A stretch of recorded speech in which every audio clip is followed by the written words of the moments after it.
Hi, grade 4th. In previous class, we had completed unit test 1 and 2. Our examinations has finished and now we are moving to the next course. Right? Today, I'm starting with chapter number 6 from grammar textbook. Right?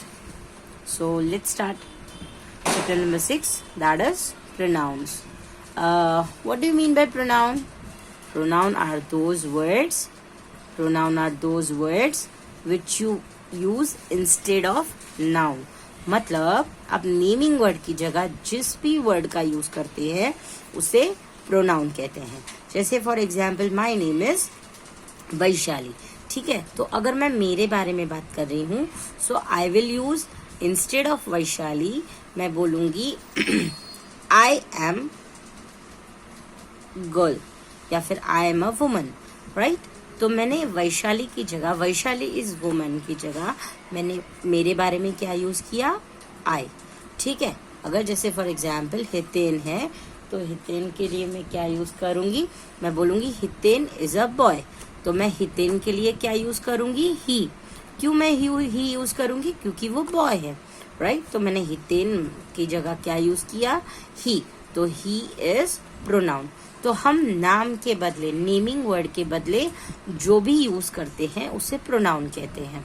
ये हम already आगे के सालों में सीख चुके हैं, but this is just a revision. Right, a pronoun is a word that is used in place of a noun.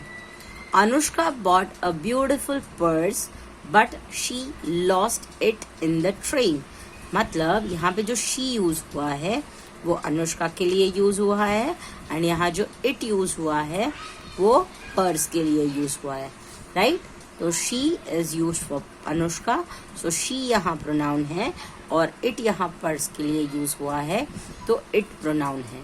Right, pronouns include I, me, we, us, you, he, him, she, her, it, they, them, mine, ours, yours, his, hers and theirs. ये सारे pronouns हैं. I मैं मेरे लिए use करूंगी, me मैं मेरे बारे में यूज करूंगी, we मतलब हम, us मतलब भी हम. राइट, you मतलब तुम और आप दोनों. जैसे अगर मैं सिंगल एक इंसान के बारे में बात कर रही हूँ I'll say you are a boy. और अगर I am telling you are a boy मतलब तुम एक लड़के की बात कर रही हूँ. अगर मैं आपके बारे में बात कर रही हूँ तो जैसे मैं अगर क्लास में जब एंटर होती हूँ और I am telling you that you all should get up. So मैं ये जो यू यूज किया है वो मैंने सारे स्टूडेंट्स के लिए यूज किया है. So you is use for singular as well as you is use for plural. Right, he is use for male gender, masculine gender. Him मतलब उसका. शी मतलब लड़की, फेमिनाइन जेंडर के लिए यूज होता है. हर मतलब उसका. अगर मुझे किसी लड़के की कोई चीज बतानी है तो हिम, हर. इट मतलब जैसे हम एनिमल्स हैं या फिर किसी नॉन लिविंग थिंग के बारे में बात करते हैं we use it. They is used for plurals, plural of maybe boys, plural of maybe girls, plural of maybe animals, plural of maybe non-living things. ये सारी चीजों के लिए they यूज होता है. them मतलब उनका. ये सारे जो plurals है मस्कुलिन जेंडर, फेमिनाइन जेंडर या फिर न्यूटर जेंडर या फिर कॉमन जेंडर, ये सारे जो जेंडर्स है उनके प्लूरल फॉर्म के लिए them यूज होता है, उनका. माइन मतलब मेरा, आवर्स मतलब हमारा, योर्स मतलब तुम्हारा, हिज मतलब उसका, हर्स मतलब उसका. मतलब his is for male masculine gender, her is for feminine gender. It's यहाँ इट्स यूज नहीं हुआ है. देयर्स मतलब उनका प्लूरल फॉर्म के लिए. Right, so hope this is clear to you all. Right, I'll start with exercise A now. Rewrite the sentences using pronouns in the place of the words in red. आपको यहाँ पे जो red में words दिए गए हैं उसके लिए आपको एक प्रोनाउन यूज करना है और आपको सेंटेंस वापस से लिखनी है। Number 1, don't touch the iron, the iron is hot. तो आयरन क्या है, यहाँ पे एक आयरन की बात हुई है और आयरन नॉन लिविंग थिंग है, तो नॉन लिविंग थिंग के लिए हम जनरली क्या यूज करते हैं, it. So instead of the iron we will use it.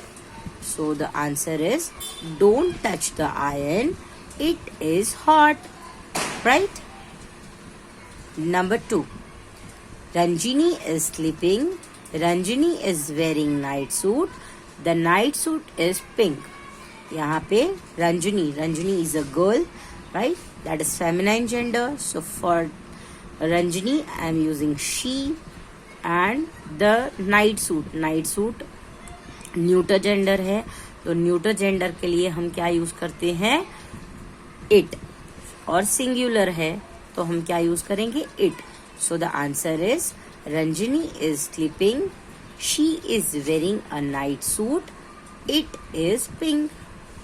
Right? Number 3. Jafar has not arrived yet. Jafar अभी तक आया नहीं है. Zafar is always late. Zafar हमेशा लेट होता है. I must talk to Zafar today.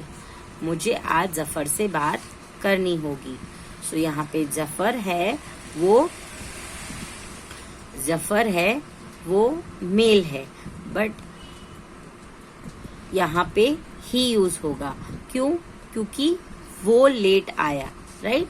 सो यहाँ पे जफर की जगह वो यूज होगा. I must talk to Zafar today, मतलब मुझे आज जफर से बात करनी होगी या फिर मुझे आज उससे बात करनी होगी. तो मैंने उसके लिए ऊपर कहा था हिम या हिज, राइट. तो इसके लिए हम क्या यूज करेंगे, हिम.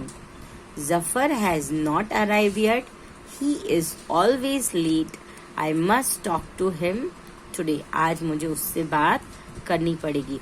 और हिम इसलिए यूज हुआ है क्योंकि जफर मेल है, right. Number 4, Shalini went to a garden. Shalini garden गई. There Shalini met her friend. वहां शालिनी अपनी दोस्त को मिली. Shalini and her friend had a great time in the garden. और वहां पे शालिनी और उसकी दोस्त ने अच्छा टाइम स्पेंड किया, ठीक है. सो यहाँ Shalini, she is a girl, so for Shalini we will use she. वहां वो उसकी फ्रेंड को मिली, मतलब वहां she. There she met her friend.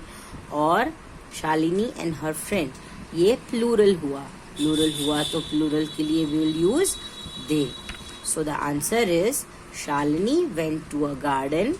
There she met her friend. They had a great time in the garden, right.